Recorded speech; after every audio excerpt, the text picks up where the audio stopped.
The GoPro lineup of action cameras has become a favorite in the FPV community.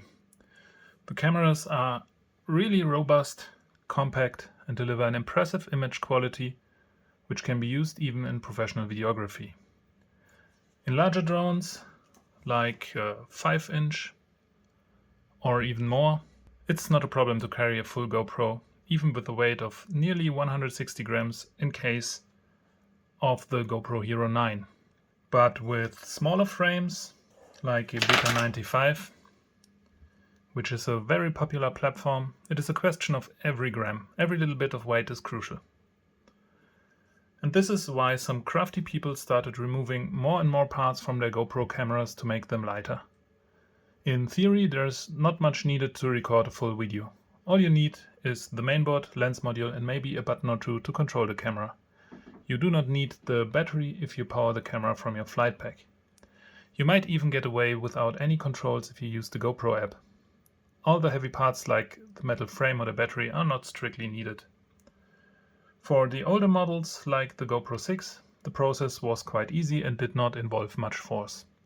With a little bit of prying you can open up the front and go from there to remove all the parts. Decasing the camera makes a difference of about 100 grams for a Hero 6.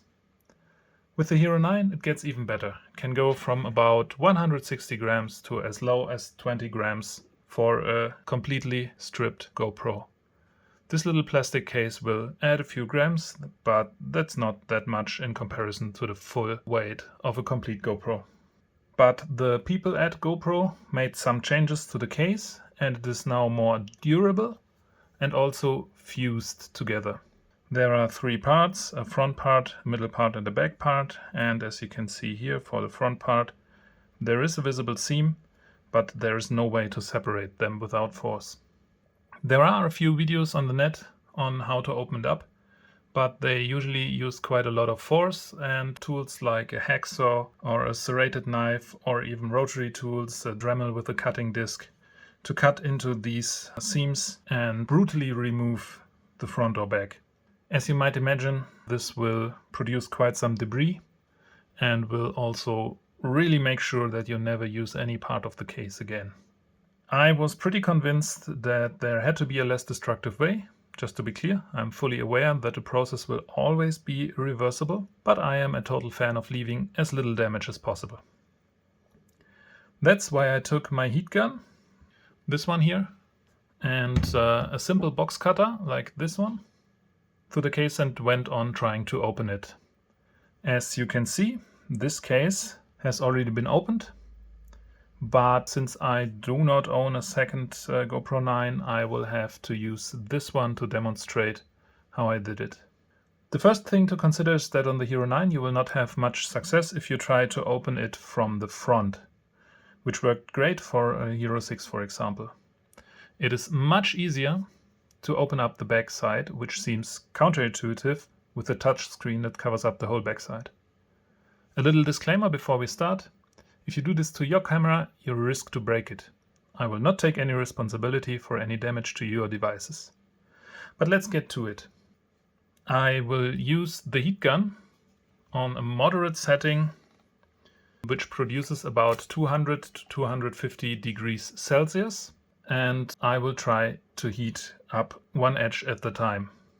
I never heat up the camera so much that I can touch it, and I try to keep as much heat as possible away from the screen. If you heat it up too much, it might discolor or even stop working. Once you get the edge reasonably hot, you take your box cutter with just a little bit of the blade exposed and start cutting into one of the corners. It's fairly easy right here because I already opened it. As you will see later, there are not many components behind the screen or in this area in general, which you might damage, but it's still a good advice not to insert the knife blade any further than this rubber frame around the screen. So don't go past this point or this point when you're cutting on the side. If you worked the blade in while the edge is still heated, about this far, which is the width of the rubber edge, you can start cutting along the seam. Do it gently and in multiple passes, and you will feel the glue give away. because the heat softens the glue and then it's easier to cut.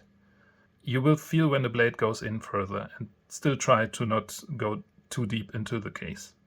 Once you're done with one of the edges, go back to your heat gun and heat up the next edge.